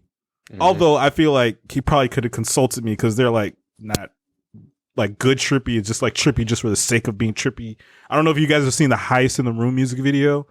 It's just like, it's trippy kinda, but it's like, doesn't make any sense. You know, there's a certain coherence to trippy shit. Trust me, I know. I'm the second trippiest nigga alive behind Juicy J, but we won't go there right now. I mean, look, I love his music, but it's this is hindsight, but I mean, the dude is all about chaos. I don't know if you guys listen to his lyrics, but his lyrics ain't about shit. It's just like, it's chaotic, you know, and the music is chaotic. I mean, Sicko Mode is got like 30 beat changes, you know. And the video is trippy, quotes, hand quotes, air quotes. The lyrics, again, I mean, Drake's verses, I think Drake is a great rapper, but Travis Scott's verses are, I don't want to say they're trash, they're just chaotic. You know, it's kind of like how some guys rap off beat, but it works. You know, like Currency raps off beat, but it just works somehow. I don't know, man. It's like, this is the culture he's cultivated, and I'm not trying to put it all on Travis Scott, but it's kind of fucked up. I mean, I have a problem with the blame going to Travis Scott, though. Like, maybe I haven't stayed up enough on exactly what is like being said happened, but from what I read, it didn't seem like anything different than any other concert where I don't like, inciting a riot is, I think, in a little extreme, maybe, but like even in some cases where I've been to a concert where people literally try to start like mosh pits and like have people just get buck. And so like, I'm not saying it's excusable, but I'm saying I don't know if it's any different than what typically goes on at a given concert. This just one did not end well. So like, I might be missing some of the facts though, so you can tell me what I'm missing. But it felt weird for him to be catching so much flack for something that, if you've ever been to a crazy ass concert, like it's kind of what happens sometimes. It's just people got trampled this time, which is terrible. But like, I don't know what was different about this one.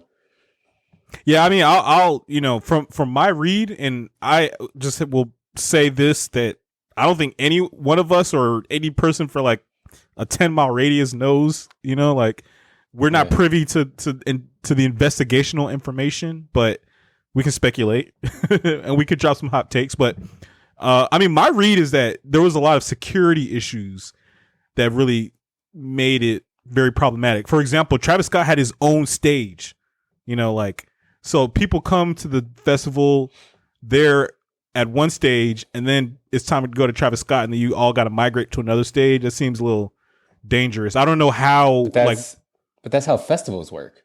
Yeah, but the stage was closed down. So festivals disperse the crowd because there's multiple stages. And then at Astroworld, there's one stage for everyone before Travis Scott, and then there's Travis Scott stage. That's what I read. Okay. It just seemed like it sounded like a stupid setup. However they set that up was just poorly executed all the way around. Because I saw that, and I was kind of like, so what's up with the line only to go to the one stage? I didn't know that was the case. But now that you explained that, I'm like, okay, now all the videos I've been watching make sense. But also, why would you set it up that way? Why would you not set it up so that there's not just one direction to go? I mean, I'm guessing. Well, there was one stage where people got trampled, right? And then there was another part where people just got crushed towards the front of the stage. So, Okay, wait. So where did?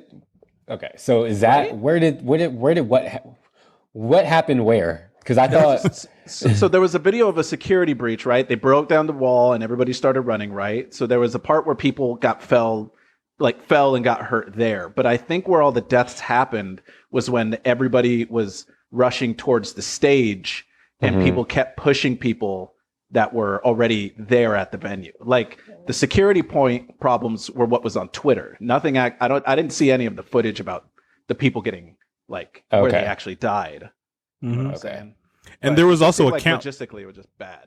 There was also a countdown, which I've never seen that at a show, and not at the one festival I've been to, which is Electronic Daisy Carnival, but like a countdown for the artist. Like they usually try to keep you on your toes and waiting and waiting and waiting and waiting. They don't really tell you. So I mean, that kind of maybe could have built or added to the anticipation and the the activity, the excitement for Travis Scott. which wouldn't normally be a bad thing though, right? Like I don't know. Like A countdown? yeah. If that's the goal is to build excitement, and that's what you want. Yeah, but I mean, okay, that makes sense. But there's also another level of excitement that I think is more common, which is you don't fucking know, and then they just pop up, and you're just like, oh shit, I didn't expect that motherfucker to come out at this moment. Yeah. I feel like No, I think both are that be the same effect, kind of, right? Or you have at the 5-minute mark, people start losing their shit and trying to get to the front. I just feel like none of that's like so ridiculous though that we should fault them for it. Like that's the event man. I would put that on the event management, not on Travis like, Scott. Like Travis Scott is not involved in any of those logistical details. I would It's not like he gave the command to like keep the show going. Like, you know what I said? You know what I mean? I thought in the video he looked at his manager or something and was like, "What do I do?" And the manager said, "Just keep going," because nobody knew what was going on. Keep performing, nigga. I think those kids were taking the wrong drugs, because if everybody was just smoking weed and doing Molly, everybody would be way too zonked out to be trying to rush no stage. Like they were probably on cocaine or fentanyl or whatever. Probably smoking. God, I hope not fentanyl. God, Jesus, Eric. I don't know. What are they? I mean, it could have been laced, that's for sure. Crazy world out here, man. They probably were just going ham on their nicotine fucking vapes, just smoking them shits all day long. You know, fucking man. these kids these days. What do you think was the age group, the primary age group of that music festival? Because if it was around like the late teens, I would be dude. like, One of the victims is 10 years old. Yeah, I don't know why that 10-year-old was there. Like, whatever I hear that when they're just like, "Oh, it's his favorite artist," I'm like, "Yeah, you don't bring him there. Like, what are you doing?" Yeah, that was not smart. Could be his favorite artist on YouTube. Yeah, he can tell him to watch Paw Patrol. Like, And like, Travis Scott. who is he with? Like, I don't know. That's weird. Yeah. Anyway, rest in peace to the souls. Yeah, we sure. all enjoy music festivals, and it's kind of it's hard to see and know that one could have an outcome like that. All right, fellas, I think we have one more thing to cover before we wrap this podcast up, which is what is the lowdown on LA? I mean, you guys are my West Coast correspondents. Ari is on the ground. He's there taking notes, interviewing people. Jay has a satellite campus in Memphis, reporting about LA. Nashville, dog. Nashville. That's what I said. Okay. Yeah, you're right. My bad, man. Young Dolph is still on the head. On my, I know. Young Dolph is still on my mind. All right, Jay has a satellite campus in Nashville, reporting about LA. I mean, actually, the last time Ari and I did the podcast, we talked about how crazy LA was. That was before the fucking pandemic. So what is good with LA, man? Let us know. Let the people know. I mean, Ari, you got to take it first. Oh, okay. I'll take it first. You were just there, Jay. I know, but like I was also in Temecula for most of it, so I wasn't really there. Oh, what were you Temecula is Temecula for? the wedding. The wedding I mentioned earlier. A wedding. Oh, okay. Oh, okay. Yeah. My Friend from my high wedding school. is also in Temecula, so Oh, that's why I was damn. kind of like, that's why I was kind of like, what the fuck? Why are you going early? Just scoping it out, dog. Yeah, okay. That's why I was just like, I didn't tell you where I was. Yeah, what the fuck? But okay, cool. Yeah, you're gonna have to go back. Sorry, Jay. That's what it is. The lowdown on LA, I think the last time we talked, I was saying that LA is the way LA is because we have access to so many drugs. Like, and that is the reason why.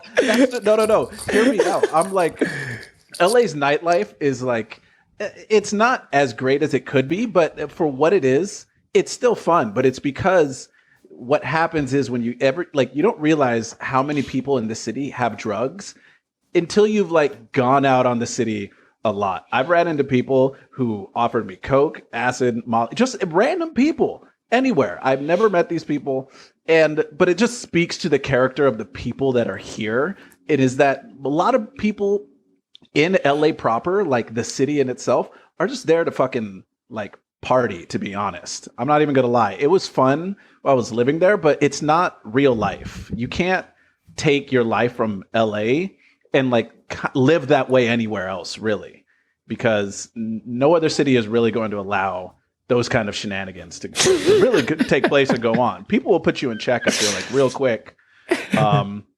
But you know, it's funny because it's like you always ask people from like another city, and you go like, "Oh, like if you ask them just how easy is it to get at this here," and they'll be like, "Oh, that's like rare. You cannot get that here." And I'll be like, "Oh, it seems way more calm here." You want to know why? Because cocaine is not accessible there. Like, so I just feel like LA is the way it is. People, it's like the city of death. There's people dying every day.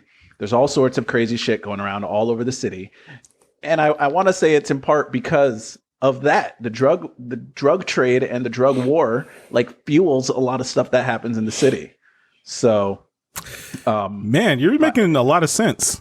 I mean, I'm not really going into depth. It's kind of just how I feel about it. But it's like I said, it's the one characteristic that I can't find really in any other city other than maybe New York. But even New York, their whole drug culture and how they handle it is different. Up in Oregon, they have access to drugs, but again, they have a very different outlook on how you use them. It's like, depending on where you go, you just get a different clientele, and you could just get a sense of how different they are based on what they're consuming there. So it's just a little tidbit that I've come across. There's no study that I can cite with numbers and all that, but you sound like a drug researcher.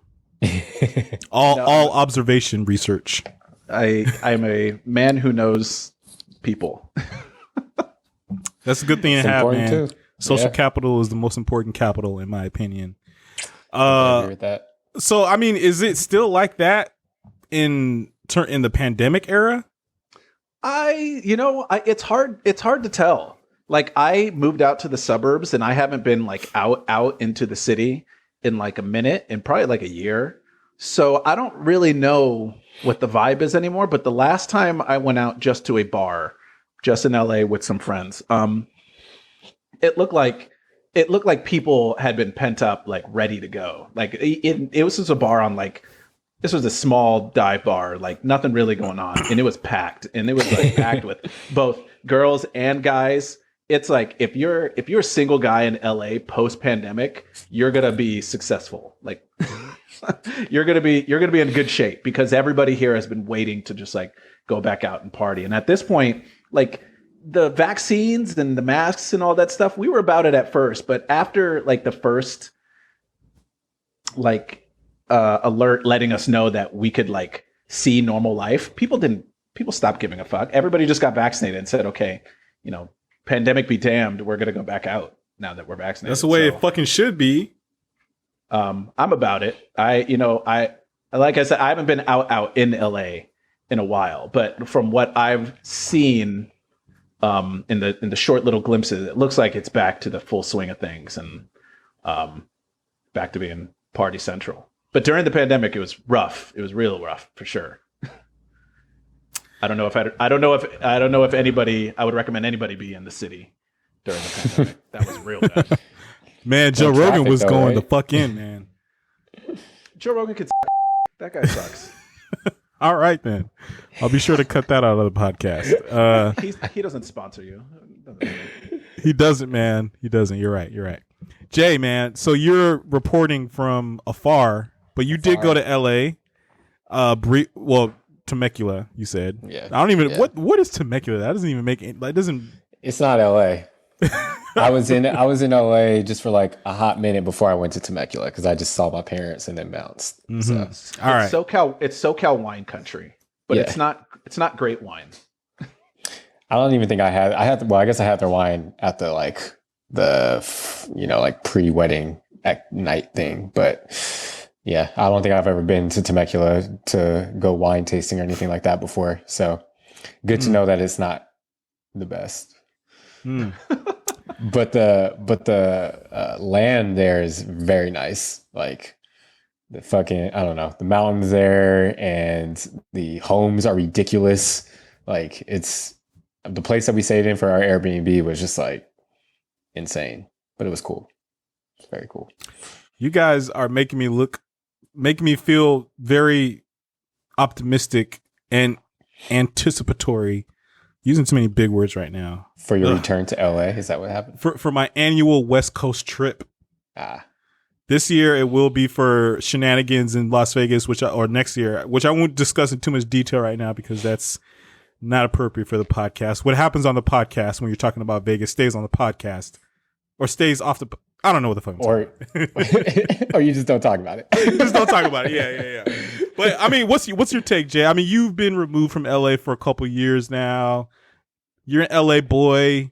You know what I'm saying? I think you got a good perspective. Like, are you in alignment with Ari in terms of LA's party culture? Like, is that your view of it? What's your view of it these days? I mean, yes and no. Like, I think, yeah, to a certain extent. Like, I'm also just like I don't seek out drugs, right? So I don't really know what the drug culture is all that like, but I do agree that like it's heavy and it's present for sure. But I will say this about LA, like it's become transplant central. Like it's crazy the few amounts of people that you meet while you're in LA that are actually from LA. And I think that's changed the sort of dynamic or the look of LA and what it represents now, because I like, you go to Santa Monica or Venice or downtown or, Koreatown or wherever, Hollywood, and like all these places are pretty much inhabited by people who are not from LA. And so I think that's been part of like what's been interesting, because now when I go home, like, yeah, I'll go and hang in those areas, but like I also will go to like the South Bay or like just South LA in general and just like kick it with normal ass people. And so like my concept of what LA and what it means to me and what represents my home is a little bit different than what people are going to see when they go to visit LA. So like, that's why I feel like part of my experience is different. And I feel like it doesn't always coincide with like what Ari described, but it's very true what he described, because like if you're there and like the main portion is like what people think of when they think of LA, like, yeah, you're going to get a lot of that. But I will also say that like, as much as like partying is fun to most of the time in LA, it's like the city sleeps pretty early.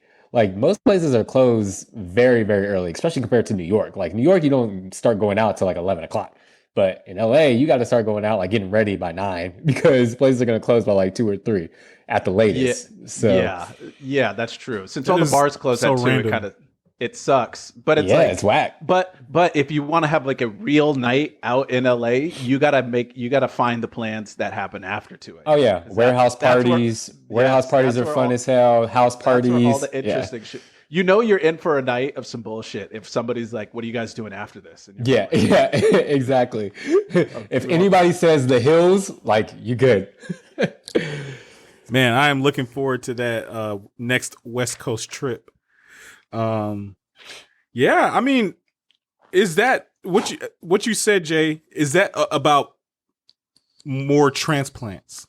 Is that different, even from like maybe the early 2000s or 2010s? Is it like that much different? Yeah, it's like it's been, I don't want to say exponential, but it's grown a lot in that direction. It's in like the 2000s. There are obviously a lot of transplants, but like a lot of people have been pushed out of where they were living in LA, right? So it's not like you get a lot of people who are just have been in LA and have lived there since they were born, or who are just like from there, maybe moved away and came back. Because if you do that, a lot of times you can't afford to come back, right? So it's like it's crazy. And then like the advent of tech companies popping up there, and the whole Silicon Beach thing has obviously attracted a lot more people to LA and to various portions of LA that, I mean, in the area I lived when I was last there in Palms, which is near Culver City, like that used to be like a pretty diverse and mixed area. And now it's Tech primarily bros. white. Yeah. And it's like, it's just crazy to see how quickly it happened too, because it's, I mean, 2000s, like you said, even early 2010s, it wasn't always like that. So it's just been, I don't know. It's kind of sad to be honest. Like, I mean, it's almost rare to meet people from LA who live there now. So Yeah. The technocrats have descended upon LA. It sounds like. I am not familiar with the Silicon Beach term. What's that about? Really? yeah, it's just like a bunch of tech companies opened up near Oh, Playa Vista God. area. Google, Facebook, Snapchat. Netflix, Yeah. I know, is pretty big. Isn't LA Netflix's headquarters? Yep. I think so. Yeah. Yeah, that so it sounds like the freaking social media influencers and the technocrats have moved to LA. And foreigners, And for sure. foreigners, yeah. But that's always of been like happening. Yeah, but they're like buying up a lot of property. Oh, like rich That's foreigners. Like, Yeah. There's, but you could tell because it's like you meet a lot of foreigners out, but then you're like, what's the deal? And then you start learning that foreigners are buying up a lot of the buildings and the plots around the city, to the point where we're going to be owned essentially by the Chinese. I mean, America is going to be owned by the Chinese soon. So, Oh my God, you guys! That's true, but it's a lot. It's happening like all over like LA for sure. And I mean, like, I guess I don't know. I feel indifferent to it. I know everybody's going to get priced out, and gentrification is going to fuck everybody and push everybody out. But I do think that LA will be like a pretty metropolitan like utopia, I think, unless it gets overpopulated in the future. I mean, it'll be overpopulated, but I think we're going to be the first. We're going to be the first in technology. We're going to be the first. We're going to be the first to get. I think Tunde, we were talking about this before, how LA will. I don't know if it was with you. I don't know who I was talking about this with, but we get the first of everything. Like progressive policies, we get the first in technology. We get the first in agriculture. Like we get the first in a lot. Even more than the Bay. Or is it equal? I would think it's equal. I think it's becoming equalized. It wasn't before, but right. Yeah, I think we're trending up. Yeah, but I think in the future, LA will look like what you think your like prototype futuristic looking city will be. I think that will be LA and San Francisco. Yeah, I get that. In like the not too distant future. New York will probably be behind. I think New York will come behind both of them, because LA is quickly trying to take that next step into the future, I think. But that's a plus and that's a negative too, because that's going to price all the the Hispanic and the Black people who live here, unless they somehow keep giving us money. Well, I mean, it would behoove these tech companies to try and reach out into the community and train some people up, Hispanics and Blacks. I told that to Elon before he left, like a bitch. Dude, it's like Joe Rogan just like strung everybody by the neck and said, "Come to Austin." They're like Texas, the new forefront of the future. I'm like, no, dude, stop it. Stop trying to act like Texans want. Austin might continue to be like at the forefront of things, but I don't know, man. I don't know if Texas is just gonna like become progressive and blue, and I don't know. I think it might, but just maybe not as fast as everyone's saying. Well, that'll be one can hope. That'll be quite an One can interesting hope. change in Texas politics and whatnot. But you know what? This was a fantastic podcast. I actually was not expecting that response about LA, but it makes a lot of sense. I mean, the social media influencers have taken the fuck over. At least that's what YouTube tells me. These social media houses, the hype house and shit. I'm just like, good God, I am old as fuck because none of that shit is interesting to me or makes any sense to me at all. You know, but between the tech bros and the social media influencers, LA is going straight to the fucking moon, which could be good or bad.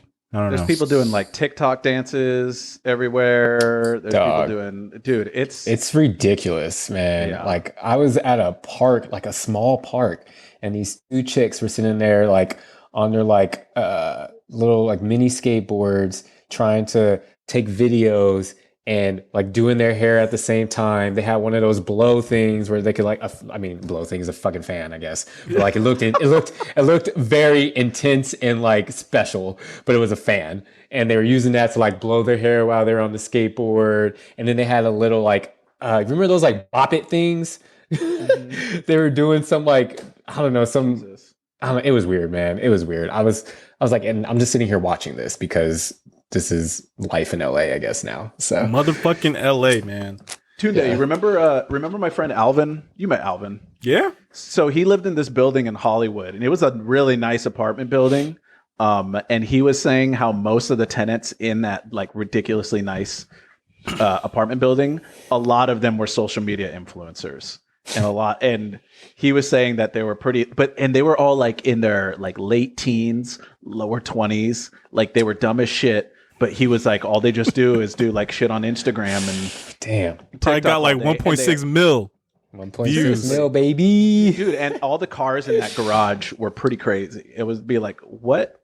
I don't understand. I really don't. It makes me feel stupid. Because I'm Dude. kind of like, here I am getting my degree, having a job with a company, like with, I feel like a big boy job, and I get paid my, around 100,000. These motherfuckers not doing anything. They're getting $1 million. I'm like, Yeah, man. That's the thing. Like, I can't get with a TikTok or the sort of like Reels culture. Instagram does it, but I also feel like I'm getting left behind, man. I don't want to be the old dude that's like not on my lawn. Get off my lawn. I don't want to be that guy. I want to be like, I want to be in tune with the culture and up, the baby. moves and the tech. I'm on top of tech. I think I'm pretty in with the tech. But You got a mic. I have a microphone. Yes. are you into crypto, Tunde? Oh, okay. Actually, we can wrap up the conversation. Jay, I did want to hear about your transition. But We could do that another time, man. Yeah. We could talk about that another time. By the way, if you've made it this far, shout out to you. Hashtag RTBTH. Hashtag ATL's Realist. That's the original host, me, Ahi, and Herschel. But today, we're talking about the West Coast. We got our West Coast correspondent. West Coast! Hey, should I play some Dre real quick? No. Okay, it's fine. I mean, if you want to rap some Dre, just go ahead and serenade us. But yeah, actually, do I believe in crypto? Man, I have to say it's hard to not pay attention to these gains, man. I mean, people are pushing like 7,000% returns, 7 million% returns. I mean, it's hard to not pay attention to these gains, but I am a skeptic at heart. I am a skeptic by nature, and that's where I land. I'm invested in crypto, and I'm still skeptic. Like, I'm pretty much like a crypto bear. Like, I'm a crypto and I'm an NFT bear, and I'm into both. I am invested in both. So you're And long, but you're a bear. Okay, got it. I'm in them, but I kind of just got in them just to understand them better, just to see like if what because I was talking shit about it, and I was like, okay, let me see if the shit I'm talking is real. And I'm in it, and I'm kind of like, all my ideas of what I thought about it before are still getting reinforced as I'm in it. So now I'm kind of like, is there something I'm missing? Wait, so what's your idea of it? I think it's all bullshit, but. What do you mean? I mean, but what do you mean by bullshit? Because people are making money, legit money. Okay, but just because people make money doesn't mean it means anything. Like when people are like, "Oh, at least a financial freedom," I'm like, I guess if you look at it in the way that I can make millions of dollars by putting little to nothing in it. But like, why is this worth anything that it's worth? Why is Bitcoin worth $60,000? Like, I think I cannot give you that answer. And why is any crypto worth anything that it says it is? Yeah. I cannot give you that answer. Even after investing in it, putting money in it, and doing research about it, I still don't. And with NFTs, I understand the point of NFTs, but I don't understand why. Same thing. I don't understand the cost or why people are bothering to pay as much as they are in NFTs. Like, it all still confounds me. Well, I have a couple things to say. Jay, definitely got to hear from you because you're probably the most learned about this. But I'll say a couple things first. People are captivated by the future. I am. I love the future, and apparently, crypto and everything we just talked about, LA, that's the future. So. That's one thing. Why is it so expensive, or why does it have such a high market cap, at least with Bitcoin? I mean, I think it's because, just like money, people have faith in it to make transactions, and there's even another added level of faith, which is the blockchain. The blockchain secures it. Yeah. So that's another layer of like trust that people have with the currency. The issue with currency, and this is where I'm skeptical, is that there was all types of shit going on with money and currency and finances before governments secured them, and that's how we're able to have faith in the dollar and and our financial system, because the government secures it. And the reason why the government has to secure it is because humans are fucking mercurial as fuck. They change their minds about everything, and we can see just in the past couple of years that masses of humans can change their mind instantly because of some red orange guy on television. So yeah, I mean, I don't know, Jay, what do you think, man? I mean, this is a long conversation. Okay, just answer this. Are you long or are you short? Generalize. For crypto in general, or for just like crypto equities, and then Bitcoin? Oh, I mean, crypto is here to stay. That's without a doubt. I mean, it's a safer transaction that can occur because of crypto, and it's backed by people who are mining, which is basically a way to like use computing power to assume or like to assure that what is supposed to be happening in this transaction is happening, which is more than any government can do. So like, crypto's here to stay. Do I think that it's inflated? Absolutely. But I also think that value is in the eye of the beholder, right? And that's with everything, which is why NFTs are a thing, which is why it's fucking stupid that you can get an NFT of a McRib for however much it's going for now, and yet someone's going to buy it. And so I think that part is ridiculous. I think it's going to die. I don't think all NFTs are going to die, but some NFTs will. Like, I thought Top Shop was maybe going to do something, especially because of their contract with the NBA. But even with the backing of like NBA players who are like trying to push that shit forward, it still hasn't really popped off the way they anticipated. Top Shop is stupid. Yeah. They have a cryptocurrency?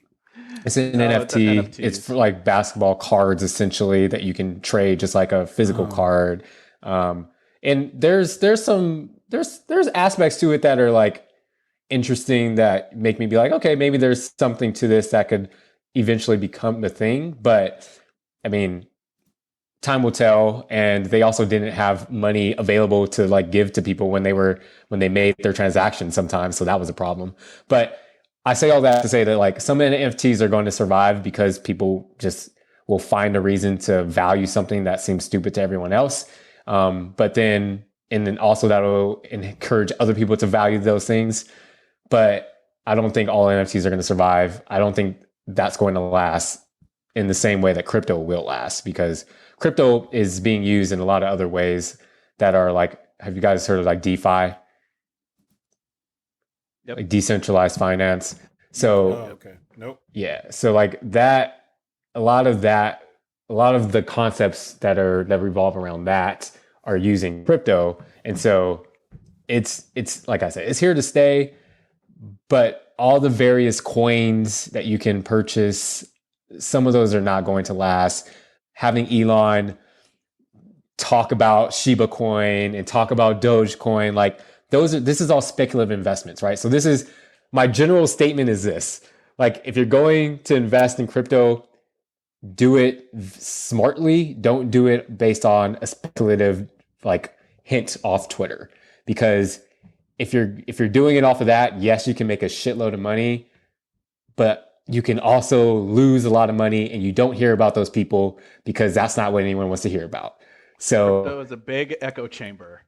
The people in crypto don't like hearing about people who have fucked up their entire lives because of it. Of course. So it's just like any other market. So you just have to be careful with it. You got to know what you're doing, and before you just like hop into something because everyone's doing it. Like that's not a good reason to do something. But it works for some people. I have to say that I think crypto will go away the minute government regulate. Like, okay, number one, it's only been so good right now because we've been in a bull market for so long, which is the last time crypto came up was I don't want to say the exact same conditions, but the market was doing very well. People had cash. People had money to just throw at ridiculous things. The minute the next economic downturn comes, and I'm talking like this is like I'm an economist, but I'm not. But I think that like the next time we have an economic downturn, like something like the Great Recession, it's going to go away. Crypto will go back underwater for another 5 to 10 years and then resurface later again. It's just going to be a big. It may drop. Cycle. It may drop, but it's not going away. Like it can't. It didn't go away last time. It didn't go away last time. Yeah. Okay. So that's all I'm saying. Like it may start to devalue a lot, and that's happened already, and it'll happen again. But like, we'll see. I mean, one major issue with that though is that if it has like a serious devaluation, people will lose trust in it. Not necessarily, and you're also saying it. You're describing crypto as one thing, whereas there are various coins and various aspects of crypto that some will get devalued, some will fall, some won't, some will. I mean, Bitcoin is like the standard because it was the first, right? Or first, and probably the most expensive too, right? Oh yeah, for sure. But also like like a lot of the other coins will start to mirror whatever happens to Bitcoin. But we're noticing, especially with stuff like the metaverse, there's going to be other aspects of crypto that are going to come into play that are going to not be dependent on what Bitcoin does because it's not a coin, it's something else, right? So it's crypto as a whole is, I think, going to stay, but like aspects of it can crash.